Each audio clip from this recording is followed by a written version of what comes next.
No necesitas un cuchillo en la mano para ser un asesino, y Charles Manson lo demostró.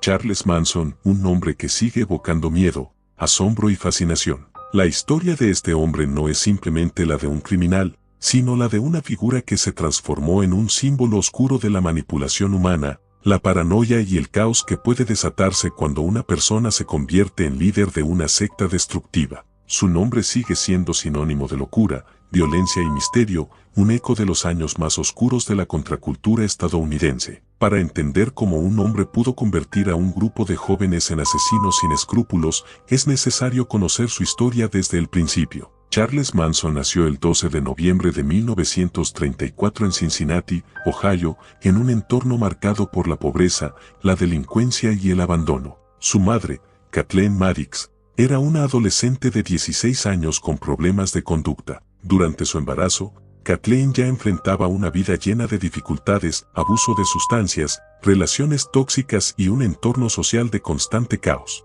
Se dice que el padre de Manson fue un hombre llamado Kenneth Walker Scott, pero nunca lo reconoció como su hijo, y fue solo un nombre más en una historia plagada de figuras ausentes. Su madre no estaba preparada para la maternidad, y eso se reflejó en su trato hacia Charles. Era una madre negligente, incapaz de brindarle el cuidado necesario. Se cuenta que en una ocasión intentó intercambiar a su hijo por una jarra de cerveza en un bar, lo que refleja el desinterés por su bienestar.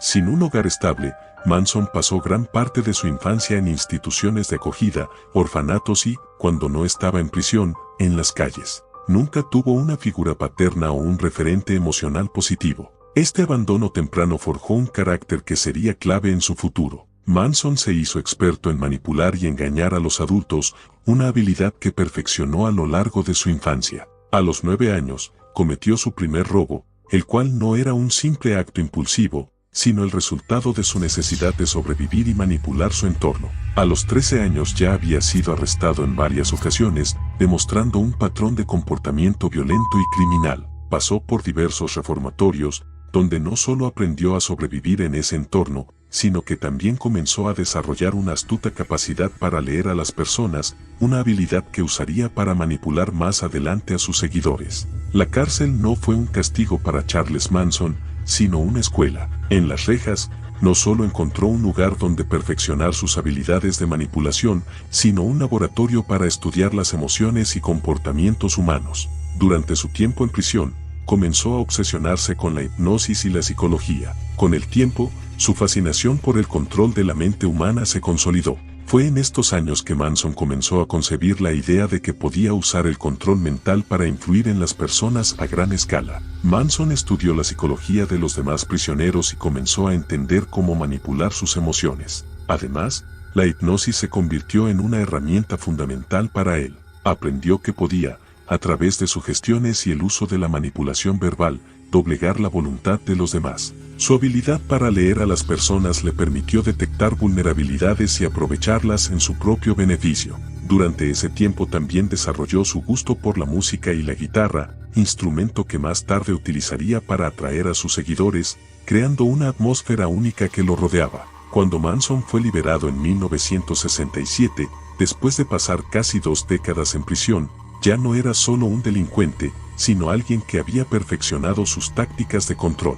Ya tenía un plan, un objetivo mucho mayor que el simple crimen, estaba listo para manipular a una generación completa. Al salir de prisión, Manson se encontró con una sociedad estadounidense en crisis. Los años 60 habían sido una época de agitación cultural, la guerra de Vietnam, la lucha por los derechos civiles, el auge de los movimientos hippies y la contracultura que desafiaba las normas tradicionales. Manson vio esta oportunidad como el escenario perfecto para instaurar su propia visión del mundo. San Francisco, en particular, se convirtió en un hervidero de jóvenes rebeldes en busca de respuestas espirituales, alternativas al sistema y liberación de las normas sociales. Fue aquí donde Manson, con su carisma y habilidad para manipular mentes vulnerables, comenzó a atraer a jóvenes que se sentían desconectados de la sociedad.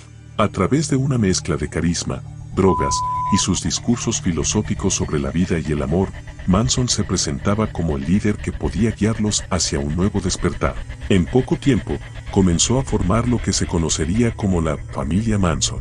Este grupo de seguidores, en su mayoría jóvenes mujeres, vivió bajo las estrictas reglas impuestas por Manson.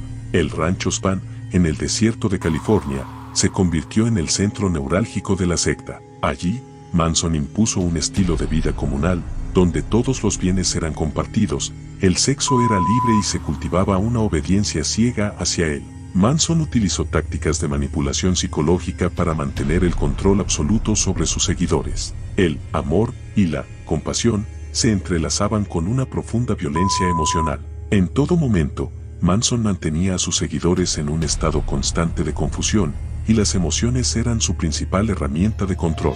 A veces era un líder amoroso y protector, y en otros momentos era impredecible y violento. Este ciclo de refuerzos positivos y castigos mantuvo a la secta completamente sometida a su voluntad. Manson tenía una visión apocalíptica del mundo, una teoría que denominó Helter Skelter, inspirada por la canción homónima de los Beatles. Según su interpretación, la canción era un mensaje secreto que predecía una guerra inminente entre blancos y negros. En su mente, los afroamericanos acabarían ganando esta guerra, pero no sabrían cómo gobernar. Manson, viendo esto como una oportunidad, pensaba que su secta sería llamada a tomar el control en un mundo caótico, liderando a la humanidad hacia una nueva era. Para incitar esta guerra, Manson ideó un plan aún más macabro: debía provocar asesinatos atroces que parecieran obra de personas negras. De esta manera, esperaba avivar las tensiones raciales y desencadenar el caos que él anticipaba. En la noche del 8 de agosto de 1969, los seguidores de Manson, bajo la dirección de Tex Watson, Susan Atkins, Patricia Krenwinkel y Linda Kasabian, irrumpieron en la mansión de la actriz Sharon Tate, quien estaba embarazada de 8 meses. Esa noche, un grupo de personas inocentes fue brutalmente asesinado. Tate, sus amigos y otros visitantes fueron asesinados de manera despiadada. Los atacantes, siguiendo las órdenes de Manson, escribieron mensajes en las paredes con la sangre de las víctimas. Al día siguiente, la brutalidad continuó con el crimen de Leno y Rosemary LaBianca. Los dos fueron asesinados de manera similar, y los agresores escribieron Helter Skelter en las paredes con la sangre de las víctimas. El impacto de estos crímenes fue devastador. La sociedad se vio sacudida por la locura de los asesinatos y la aparente falta de motivación. ¿Cómo alguien podía inducir a jóvenes aparentemente normales a cometer estos actos sin sentido? El juicio de Charles Manson se convirtió en un espectáculo mediático. Manson se presentó como el líder de una secta de seguidores fanáticos, quienes no dudaron en hacer todo lo que él les decía. Durante el juicio, Manson y sus seguidores causaron disturbios en la corte, interrumpiendo los procedimientos y mostrando una devoción enfermiza hacia su líder. Manson, incluso desde la cárcel, siguió manipulando a sus seguidores, enviándoles mensajes y órdenes para continuar su control. Finalmente, Manson fue condenado a muerte, aunque su sentencia fue conmutada por cadena perpetua después de que California aboliera la pena de muerte en 1972. El juicio fue uno de los más mediáticos de la historia, alimentado por la morbosidad del público y los medios de comunicación. Después de su condena, Manson continuó siendo una figura pública. A pesar de estar tras las rejas, Manson dio numerosas entrevistas donde seguía demostrando su astucia para manipular a los demás. Recibió cartas de admiradores e incluso hubo quienes intentaron casarse con él. Su figura se mantuvo vigente en la cultura popular, inspirando libros, películas y teorías sobre la manipulación mental.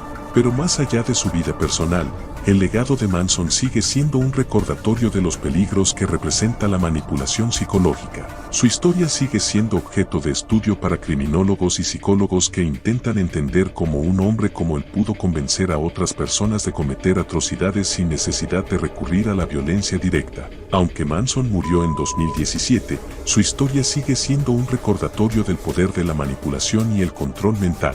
A lo largo de los años, han surgido sectas y movimientos similares, y el peligro de figuras carismáticas que utilizan el engaño para controlar y destruir vidas sigue presente. Los crímenes pueden olvidarse, pero las mentes que los cometen nunca. La historia de Charles Manson es una advertencia: el poder de la mente humana puede ser más peligroso que cualquier arma. Suscríbete y acompáñame en la próxima historia.